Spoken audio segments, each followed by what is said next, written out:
Hi guys! So balik na naman tayo sa ating mga videos. So na-stop lang tayo ng konti sa ating video kasi nagkaroon tayo ng konting lifestyle change. So share natin sa inyo, nagkaroon ako ng mga diet plan for the past few months. Actually almost a year now na consistent tayo sa ating diet.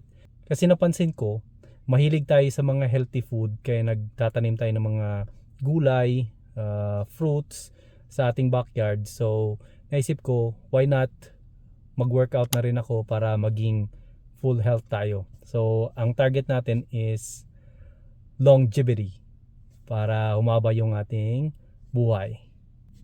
And for the first time, nakita ko yung aking abs. So, si-share ko sa inyo yung naging journey ko para magkaroon ng abs.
So sa una, medyo nahihirapan ako. So nagsimula ako sa cardio, nagja-jog lang ako sa treadmill, tapos walking.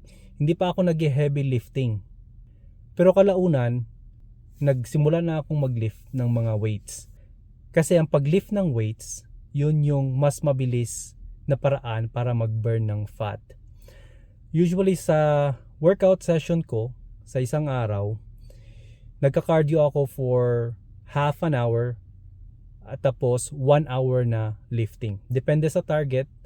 3 body parts yung hinihit ko usually. Ang ginagawa ko ay yung shoulder workout, pull-ups, and push-up. So yun yung major. Kasi yung sa legs ko, masyado akong active pagdating sa cardio. So jogging, walking. So yung legs na workout ko pagdating sa mga cardio. And then pag nagsimula nang lumabas yung abs, mas nagiging mahirap na yung workout.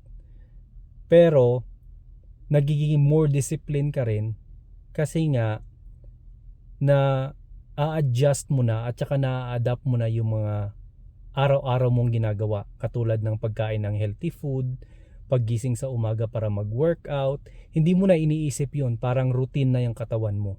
Sa mga gustong maging fit and healthy, sa next video natin, share natin yung ating workout plan at yung mga equipment na ginagamit ko at paano ko na-achieve yung aking healthy body now. Thank you for watching. See you in our next video.